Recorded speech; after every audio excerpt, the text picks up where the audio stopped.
Before we start, we have two announcements we already gave in the second panel, but in Hebrew. First of all, tomorrow we'll be meeting in the Buchman building. If you need any help getting there, you can ask along, otherwise follow the signs and arrows. Also, tomorrow we're going to finish the day in Khub Tzponi at the bar for drinks and a follow-up chat, so everyone's invited. Our first speaker for this panel is Mariam Haj. Mariam is a PhD student at Tel Aviv University in multilingual education.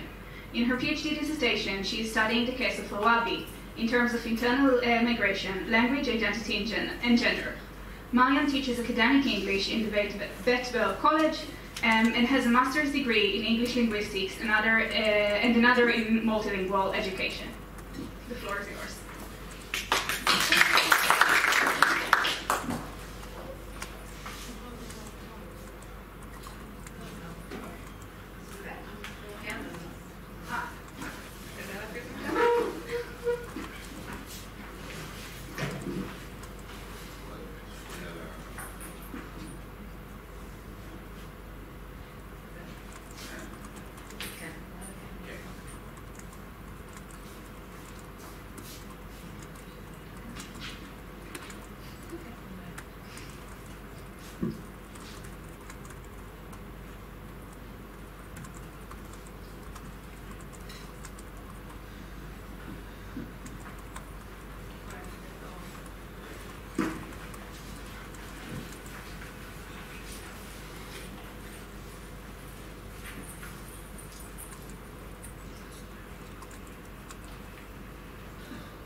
Everyone. Today I'll be speaking about internal migration aspects of language, identity, and gender, which is the case of Rawabi. I will start my presentation with saying that the case of Rawabi is a very unique phenomenon for many reasons and aspects. But before I start with the first part, I will give, first of all, the map of Rawabi. So here is Rawabi, which is 9 kilometers west-north to Ramallah. It's 20 kilometers north to Jerusalem and 40 kilometers east to Tel Aviv. Okay. And with that, I will start a very short video just to give you a very quick glance of the city we are going to discuss today.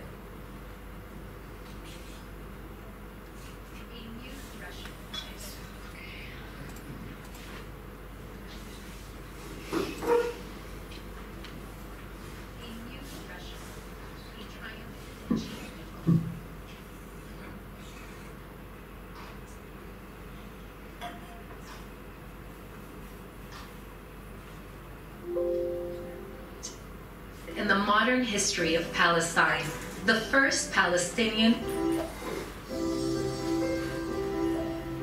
a new threshold, a triumphant achievement in the modern history of Palestine, the first Palestinian planned city, born of a strategic Palestinian-Qatari partnership. A vibrant and growing community is rising up from these ancient hills to becoming home to thousands of Palestinians.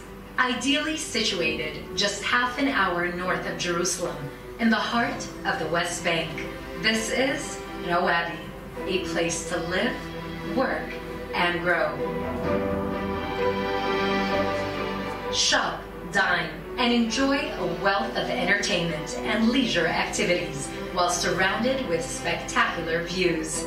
Smart, vibrant, cosmopolitan, and environmentally friendly, the city of Rawabi offers ample green space for outdoor activities and community gatherings. A major employer, the city has created more than 10,000 jobs since its inception. Businesses in Rawabi's commercial center and tech hub benefit from the city's world-class infrastructure and technology as it attracts leading international companies and links Palestine to the global economy. City founder Bashar Masri sees Rawabi as a beacon of hope, a symbol of Palestinian resilience, and a testament to our commitment to building a strong, prosperous, and healthy community for future generations. I hope you got a short view of what is Rawabi. But now I will discuss with you why would Palestinians in Israel decide to move to Rawabi. So I'll start my presentation with the factors and the background information of why would someone move there. And then on the second part, I will present my research. Okay? So,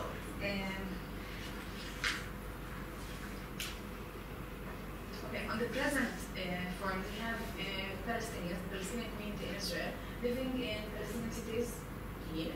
And then they are working in an Israeli company. Their children attend the school, public school in Arabic, which is part of the Israeli education system. They geographically live close to their extended family, and then they also we have a very high rate of crime, as you all know. Then they decide to move to Rawabi, a Palestinian city in area under the Palestinian Authority. They are still working on the same place, because as we know, the Israeli labor market is way more stable than the Palestinian one, and they would want to stay on the same workplace. Their children will attend a private school, which is bilingual, certificated by Cambridge, and they will learn English and Arabic.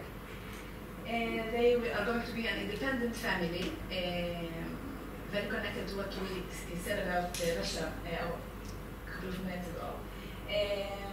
And they will be living near illegal settlements, so it's not that safer than what's going on the Palestinian cities with the high rate of crimes. So, my research questions were what motivates the decision to move to Rawabi, how moving to Rawabi from Israel affects language and identity aspects among Palestinian Israeli families. Did they maintain their dialect or try to fit in? What about Arabic Hebrew code switching? How moving to Rawabi changes the family dynamics in terms of gender aspects and the gender roles in the family? How does living with other Palestinians from the West Bank, East Jerusalem, and overseas in the same city affect issues of identity, belongingness, nationality, and loyalty among these families? So these are the research questions. I'll start with factors. First of all, as we said, these are the push and pull factors of moving to Rawabi. As I said, it's a very unique immigration that we are speaking about. And it is because we are speaking about a population that haven't immigrated so much in the since 1948. We're speaking about the social knowledge that the culture and a culture includes a wide range of concepts and beliefs which relates to past events such as wars or conflicts. And according to Sagi, Adwan, and Kaplan, events such as war and peace have a particularly important role in the formation of the society's knowledge, as these events have a critical effect on their culture. So we're speaking about a population which, since 1948, since the Nakba, they haven't moved from their hometowns. We don't see much of a move from, for example, a city like Taiba to a city like Nazareth. People stick to their hometown, and that's why we're seeing that we have overcrowding, we have a shortage of lands in Israel, which are a direct result of tremendous population growth for the Palestinian community in Israel. They are staying on the same place. So we have what's happening there. Not a single new Palestinian city has been planned, neither in the Palestinian side, nor in the Palestinian side, neither in Israel. So the same cities since 1948, and Rawabi is the first one on both sides. No city building plan has been approved in any of the existing Palestinian cities nothing. So where are they going to go? Where are we going to go? So Palestinian citizens searching for friends or to rent or buy is often not welcomed in Jewish cities. So this all has these different patterns of. Also, we're speaking about a community which cares about a lot about privacy. So we're saying that the population growth among the Palestinian community in Israel has been tremendous, and we're speaking about a living pattern that made them stick to their hometown, which they don't move out of their hometown to other cities, as I said. And consequently, we have a massive population growth that one of the ways out of it was to move to Rawabi. With financial aspects, we're speaking about the Palestinian community is conducted with persistent poverty. We're speaking about 50% of people living under the poverty line, 50% of unemployment in the community, and difficulties in joining the Israeli labor markets for various reasons, like the language, but not also. We're speaking also about political reasons, kind of discrimination, a lot of things. And the most important one is the high levels of violence and crime. If I describe what's going on here with the numbers of the homicides in 2018, 2021, and with today, May 2023, I'm speaking about crime rates that are very high compared both to the Palestinian community in the West Bank and the Jewish community in Israel. In 2018, the number of homicides reached 67. Compared to 24 in the West Bank, where the population is nearly double. Almost twice as many Arabs were murdered than Jewish Israelis. And we know the population is not the same at all. It means that the homicide rate was effectively 8 times higher in the Palestinian society than it was in the Jewish Israeli sector. And a very sad story that I had this week is that last week I started planning and working on my presentation, and the number here was 70. So 2 days ago, 2 days after, I worked again, and then it was 72.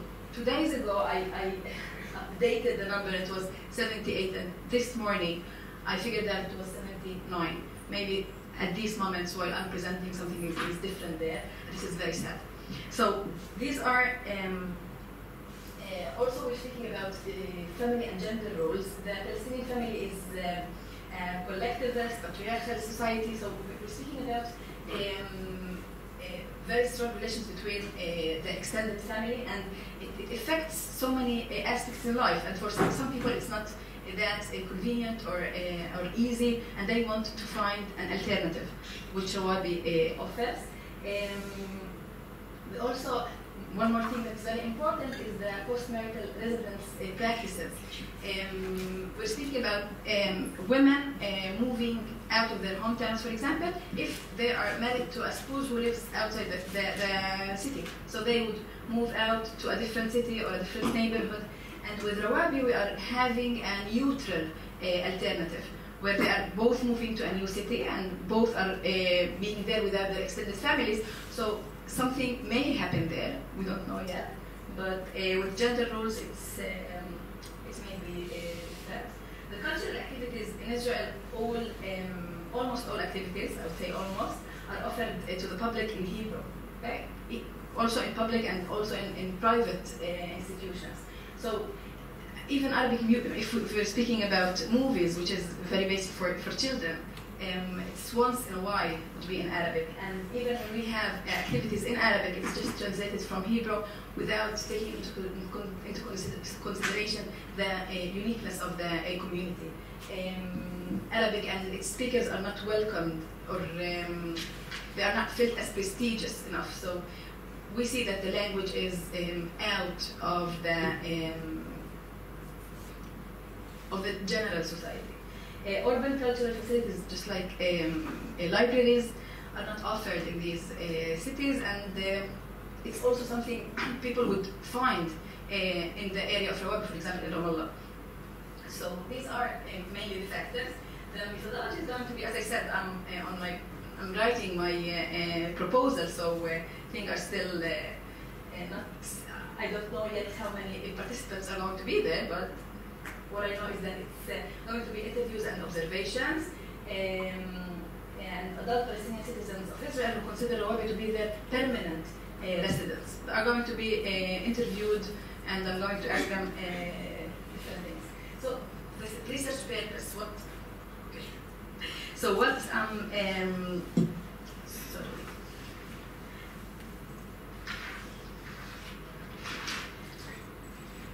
So I'm building my research around solid, well-known concepts and theories. One of them is immigration. Although when we say immigration, we would say someone moving from one country to another, using their passports, speaking a different language, etc. For example, also having to fit socially, as people are different, or to cross borders. But in the case of Rawabi, it's a bit different, as people would just use their cars to move to a 1-hour trip to get to the new location. So with people who are speaking the same language, they would keep their workplace. They don't have to do so many changes. But even if it seems that easy, I don't know. I wonder if it's easy. What happens to their soul? They keep their language, but we know that Arabic has so many dialects. So what do they do with their dialect? Do they keep it? Do they change it to fit in, to be understood? What about the code switching of Arabic Hebrew? The spoken language of Arabic includes many words in Hebrew. So when they move there, do they change it to English? Do they translate it to Arabic? So we have so many things about the language. And about their identity. We're speaking about a minority, a Palestinian minority in Israel. And they're moving to the Palestinian territory. Are they moving as part of the population, or as an Israeli minority that's just moved there, facing their difficulties, facing things they haven't faced here? What about their workplaces? Do they announce they live in the West Bank? So many questions about the inner aspects of the experience of moving to Rawabi.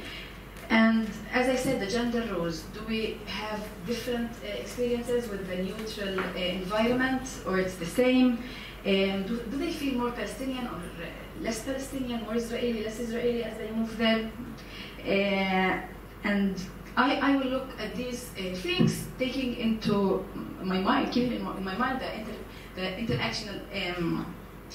intercultural relations between groups, as Palestinians and Israelis, as the assimilation, as the majority-minority aspects, and all of this.